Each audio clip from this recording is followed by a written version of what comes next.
अस्सलाम वालेकुम दोस्तों, मैं हूं उस्मान और आप देख रहे हैं आसान कंप्यूटर एजुकेशन। दोस्तों, आज की हमारी वीडियो माइक्रोसॉफ्ट वर्ड के ऊपर लेक्चर नंबर 6 होगी। लेक्चर नंबर 5 में जहां पे हमने छोड़ा था, आज हम वहीं से स्टार्ट करेंगे।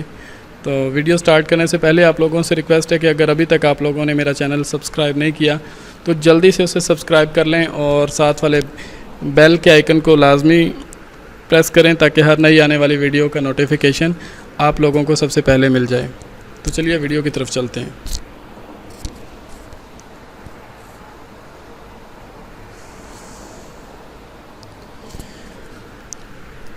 दोस्तों, लेक्चर नंबर 5 के अंदर हमने लेआउट वाले टैब का जो फर्स्ट पोर्शन है, यहाँ तक पेज सेटअप वाले पोर्शन तक हमने काम किया था।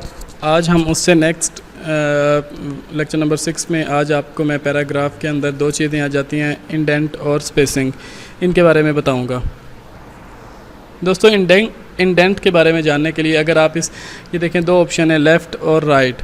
अगर आप इसके ऊपर आएँ, ये आपको ये जो छोटा सा बॉक्स नीचे ओपन हो गया, ये आपको क्या कहता है, choose how far to move the paragraph away from the left margin.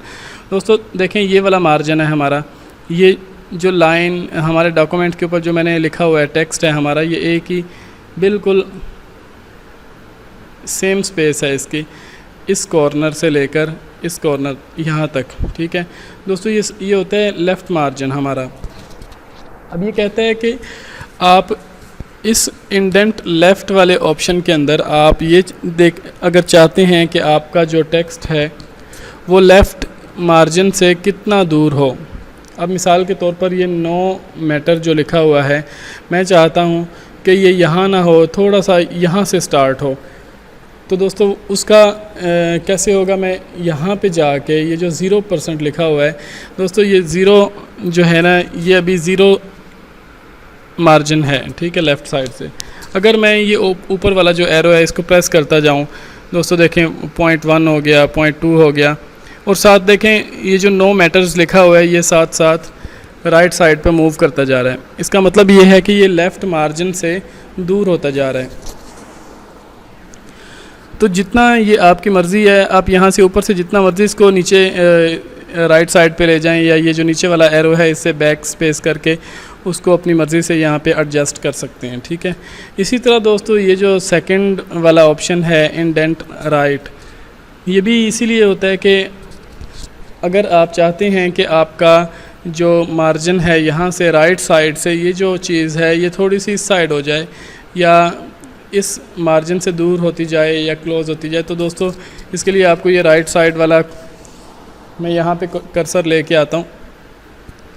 उसके बाद दोस्तों मैं ये ऊपर वाला एरो जैसे जैसे प्रेस करता जाऊँगा, देखें दोस्तों वो इस साइड आ गया। ठीक है, मैं इसको जितना प्रेस करता जाऊँगा ना वो वहाँ से कम होता जा रहा है। ठीक है, तो ये हमारी अपनी मर्ज़ी के ऊपर है। ये देखें, ये पहले यहाँ तक था, अब ये इतना हो गया, ये सारी चीज़ें नीचे आ गई हैं। अगर मैं इसको यहाँ से डाउन एरो प्रेस करता रहूँ तो ये बिल्कुल अपनी स्पेस वहीं पे चला जाएगा जहाँ पे ये पहले से था। अगर मैं इसको 0 पे ले आऊँ, देखें दोस्तों, तो ये आपकी अपनी मर्ज़ी है, आप इसको अपनी मर्ज़ी से एडजस्ट कर सकते हैं जैसे आपको सूटेबल हो। उसी तरह दोस्तों अब ये जो सेकंड ऑप्शन है ये है स्पेसिंग। अगर आप इसके ऊपर कर्सर लेके आएँ तो देखिए ये क्या कहता है, choose how much space appear above the selected paragraph. दोस्तों आप कोई पैराग्राफ सेलेक्ट करें, उसके बाद अगर आप इसको जैसे 6 PT, ठीक है, लिखा हुआ है ना, तो 6 पॉइंट्स के ऊपर अगर आप इसको ऊपर लेके जाते हैं, मज़ीद 7, 8, 9 जैसे जैसे आप इसको बढ़ाते जाएंगे तो वो कहता है कि सिलेक्टेड पैराग्राफ से ऊपर अबव वाले साइड पे स्पेस बढ़ती जाएगी। इसी तरह अगर मैं इसको यहाँ से नीचे करता जाऊँगा तो स्पेस कम हो जाएगी। तो दोस्तों यहाँ पे मैं आपको एक चीज़ बताना भूल गया, देखें ये जो नीचे वाला राइटिंग, ये जो चीज़ लिखी हुई है, ये लिखा हुआ है to change the margins for the whole document, click the margin button.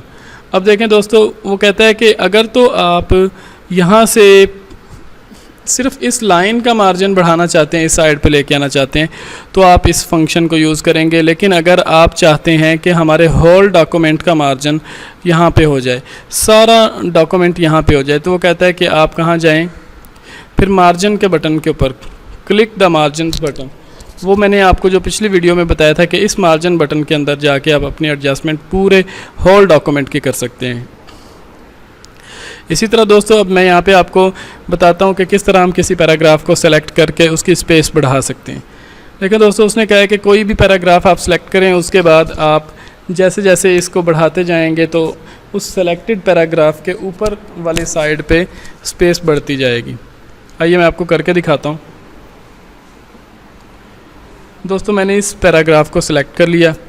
अब मैं चाहता हूँ कि ये वाला और ये वाला इनके दरमियान में सेलेक्टेड पैराग्राफ सिर्फ यही है, इसके ऊपर स्पेस बढ़ जाए। तो देखें दोस्तों मैं जैसे जैसे इसको यहाँ से बढ़ाऊँगा, अब आप देख रहे हैं कि जो सेलेक्टेड पैराग्राफ है उसके ऊपर वाली साइड पे स्पेस बढ़ती जा रही है। ठीक है, जैसे मैं इसको कम करता हूँ तो आप स्पेस देखें, इसको मैं अगर 6 या फिर 0 पे ले जाता हूँ तो ये अपनी नॉर्मल स्पेस पे आ जाएगा। इसी तरह दोस्तों ये है, अब इसमें बिल्कुल ऐसे ही है, ये उसका ऑपोजिट है कि अगर आप इसको किसी भी सेलेक्टेड पैराग्राफ के नीचे वाली साइड पे अगर आप स्पेस बढ़ाना चाहते हैं तो फिर आप इसको जो है इसको बढ़ा सकते हैं, यहाँ से अपनी स्पेस एडजस्ट कर सकते हैं। मैं आपको करके दिखाता हूँ। चलें उसी को कर लेते हैं। दोस्तों मैं ये ऊपर वाला पैराग्राफ जो है ना इसको सेलेक्ट करता हूँ और अब मैं चाहता हूँ कि इसके नीचे वाली साइड पे स्पेस बढ़े, तो मैं ये जो आफ्टर वाला है इसको बढ़ाता हूँ। दोस्तों आप देख सकते हैं कि अब ये स्पेस बढ़ती जा रही है सेलेक्टेड पैराग्राफ के नीचे वाली साइड पे। ठीक है, आप देख सकते हैं पहले ये ज़्यादा थी, इसकी स्पेस कम थी, सॉरी अब ज़्यादा हो गई है। इसी तरह अगर मैं इसको डाउन एरो प्रेस करके कम करूं तो ये अपनी उसी हालत में आ जाएगा जो पहले इसकी जितनी स्पेस थी नॉर्मल। दोस्तों ये 2 फंक्शंस थे जो आज मैंने आपके साथ डिस्कस करने थे। उम्मीद है आप लोगों को समझ आई होगी। और एक और इम्पॉर्टेंट बात ये है कि आप लोग जब भी डॉक्यूमेंट्स को क्रिएट कर रहे हो या किसी भी क्रिएटेड डॉक्यूमेंट्स के ऊपर आप काम कर रहे हो, माइक्रोसॉफ्ट वर्ड के ऊपर या एक्सेल के ऊपर या पावर पॉइंट के ऊपर, दोस्तों आपको एक चीज़ का बहुत ज़्यादा ख्याल रखना पड़ता है कि जब भी आप काम कर रहे हो, कुछ भी चेंजिंग कर रहे हो, कोई डॉक्यूमेंट राइट कर रहे हो, तो उसके साथ साथ आप लोग Ctrl+S का बटन दबाते रहें। ये शॉर्टकट की है सेव ऑप्शन की। ठीक है दोस्तों, जैसे जैसे आप Ctrl+S कर रहे होते हैं साथ साथ, तो जो चेंजिंग आपने डॉक्यूमेंट्स के अंदर की होती हैं ना, वो साथ साथ सेव हो रही होती हैं। उसका एक फ़ायदा ये होता है कि अगर आप लोग किसी डेस्कटॉप कंप्यूटर के ऊपर काम कर रहे हैं, लैपटॉप के ऊपर काम नहीं कर रहे, किसी ऐसे कंप्यूटर पे कर रहे हैं जो घर में हम लोग यूज़ करते हैं, CPU या जिनके पास CPU और LED लगी होती है, तो दोस्तों डेस्कटॉप कंप्यूटर में इसका नुकसान ये होता है कि जब हम लोग साथ साथ सेव नहीं कर रहे होते, थोड़ी थोड़ी देर बाद आप सेव करते रहें Ctrl+S करके। अगर आप ऐसा नहीं कर रहे तो दोस्तों एक बात का ख्याल रखिएगा कि जैसे ही लाइट चली जाए, अचानक से लाइट चले जाती है ना, या कोई पावर का इशू बन जाए या सिस्टम अचानक से रीस्टार्ट हो जाए, कोई भी मसला बन जाए, अगर सिस्टम ऑफ हो जाता है आपका चलते चलते, तो वो जो डॉक्यूमेंट आपने सारा क्रिएट किया हुआ था, जितना आपने काम किया हुआ था, वो सारा ख़त्म हो जाता है, क्योंकि आप उसको साथ साथ सेव नहीं कर रहे होते। तो इसलिए ये बहुत ज़्यादा बेस्ट आइडिया है, ये बहुत ज़्यादा बेस्ट अप्रोच है कि आप जब भी डॉक्यूमेंट्स के ऊपर काम कर रहे हों, उसको क्रिएट कर रहे हों, उसमें एडिटिंग कर रहे हों या उसमें कोई डिज़ाइनिंग कर रहे हो, तो दोस्तों उसको साथ साथ सेव करते रहें, ताकि अचानक अगर कोई मसला बन जाए, अगर सिस्टम ऑफ हो भी जाता है, तो फिर जितना काम आपने किया हुआ था ना, वो साथ साथ वो उतना सेव हो चुका हो, तो उससे आपको दोबारा से उतनी ज़्यादा मेहनत ना करनी पड़े।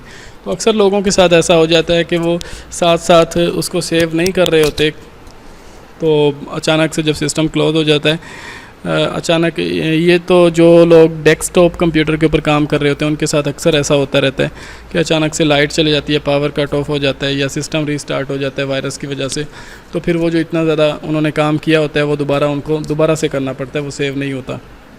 लैपटॉप्स के अंदर जो लोग काम करते हैं उनके साथ ऐसा नहीं होता, क्योंकि लैपटॉप की अपनी बैटरी है, वो काम करते वक्त अचानक से ऑफ़ नहीं होता। हमें पता होता है कि कितनी बैटरी रह गई है इसकी, तो हम लोग उसको दोबारा से चार्जिंग पे लगा लेते हैं। तो दोस्तों ऐसा आप लोग लाजमी किया करें, इसको सेव कर लिया करें साथ साथ Ctrl+S का बटन दबा के, या फिर जो एक तो ऑप्शन है Ctrl+F या फिर दूसरा ये है कि आपने इतना काम कर लिया तो साथ साथ ये जो बटन है दोस्तों, देखें जैसे मैं इसके ऊपर लेके आया हूँ तो उसने मुझे नीचे दिखा दिया कि ये सेव का बटन है। जो काम Ctrl+S करता है ये वाला, वही काम ये करता है। ठीक है दोस्तों, मैं साथ साथ इसको अगर प्रेस करता रहूँ, देखिए मैंने कोई भी चेंजिंग की, मैं इसको साथ साथ प्रेस करता रहूँ तो मुझे Ctrl+S भी दबाने की ज़रूरत नहीं है, ये साथ साथ सेव हो रहा है। ठीक है दोस्तों, तो उम्मीद है आप लोगों को आज की वीडियो अच्छी लगी होगी। अगर आपको ये वीडियो पसंद आए तो इसको लाइक करें, शेयर करें अपने दोस्तों के साथ और ज़्यादा से ज़्यादा प्रैक्टिस करें घर पे। जितनी ज़्यादा आप प्रैक्टिस करेंगे उतने ही ज़्यादा आप एक्सपर्ट हो जाएंगे माइक्रोसॉफ्ट वर्ड के अंदर। तो इंशाल्लाह नेक्स्ट वीडियो में आपसे मुलाकात होगी, तब तक के लिए अल्लाह हाफिज़।